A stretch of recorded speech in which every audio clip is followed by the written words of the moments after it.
Welcome to bird media. నేను మీ పవన్ కృష్ణమూర్తి.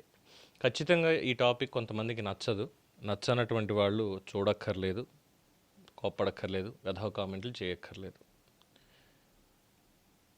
ఫేస్బుక్లో ఒక స్టోరీ చూశానండి. బొల్లా బ్రహ్మనాయుడు అనేటువంటి ఒక మాజీ వైసీపీ ఎమ్మెల్యే అధికారాన్ని అడ్డం పెట్టుకొని ఒక మాజీ సైనికుడి స్థలాన్ని కబ్జా చేశాడు. ఇంకా దౌర్జన్యంగా ఆక్రమించాడు, అంటే కబ్జా అని అనాలి. వినుకొండ మాజీ ఎమ్మెల్యే బొల్లా బ్రహ్మనాయుడు మా భూమిని దౌర్జన్యంగా ఆక్రమించారని మాజీ సైనికుడు బొల్లేపల్లి వెంకట్రావు ఆవేదన వ్యక్తం చేశారు. వైసీపీ అధికారంలో ఉండగా అప్పటి ఎమ్మెల్యే బ్రహ్మనాయుడు అధికారాన్ని అడ్డం పెట్టుకుని తమ విలువైన భూమిని దౌర్జన్యంగా కబ్జా చేసిన అంశాన్ని సాక్ష్యాధారాలతో మీడియాకు వెల్లడించారు. 2008లో సైనికుడిగా పదవీ విరమణ పొంది తనకు వచ్చిన రిటైర్మెంట్ బెనిఫిట్స్ డబ్బుతో తన మిత్రులు పెంగినేని చంద్రశేఖరు, గోవిందరాజులు, తన బావగారు వాసిరెడ్డి హనుమంతరావు కలిసి వెల్లటూరు రోడ్లోని కొండ వద్ద వినుకొండ సర్వే నంబర్ 221/1లో 2.45 సెంట్లు, 226Dలో 1.70 సెంట్లు భూమి, 2011లోనే వీటిని కొనుగోలు చేసి అగ్రిమెంట్ కుదుర్చుకోవడం జరిగింది. మాకు అగ్రిమెంట్ చేసిన ఇరు వర్గాల మధ్య వారి వ్యక్తిగత సమస్యల మీద వివాదం జరిగి 2.45 హక్కుదారులు మా రిజిస్ట్రేషన్ చేశారని చెప్పారు. మరో వర్గం రిజిస్ట్రేషన్కి ముందుకు రాకపోవడంతో మేము సంవత్సరాలు గడిచినా వేచి ఉండడం జరిగింది. వైసీపీ అధికారంలోకి వచ్చాక ఎమ్మెల్యే బొల్లా బ్రహ్మనాయుడు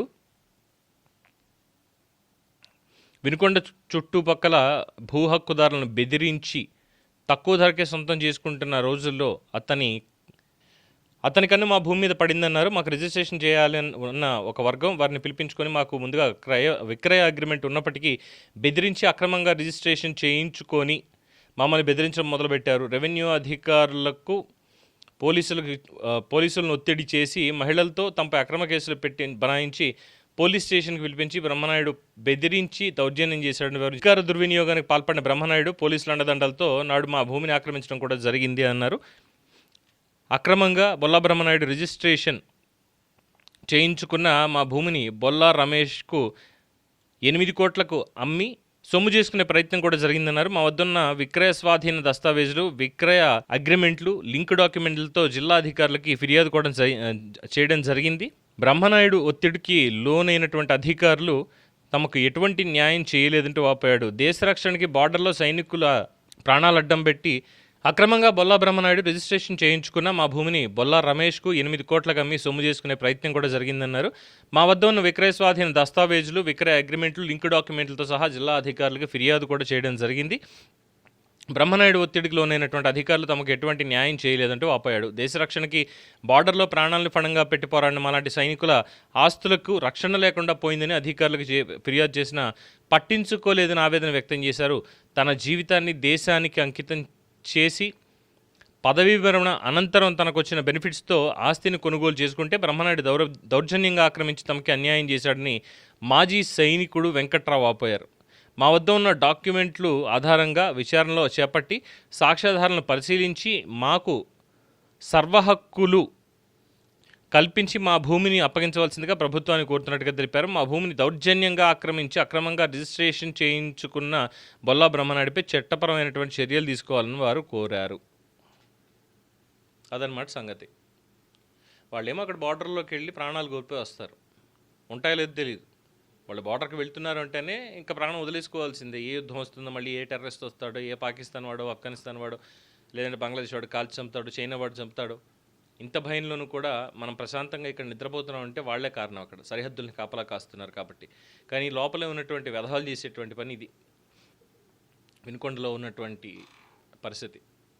సో బొల్లా బ్రహ్మనాయుడు గురించి ఆల్రెడీ తెలంగాణ కోర్టులో రిజెక్ట్ అయింది బెయిల్. అక్కడేం లేదు.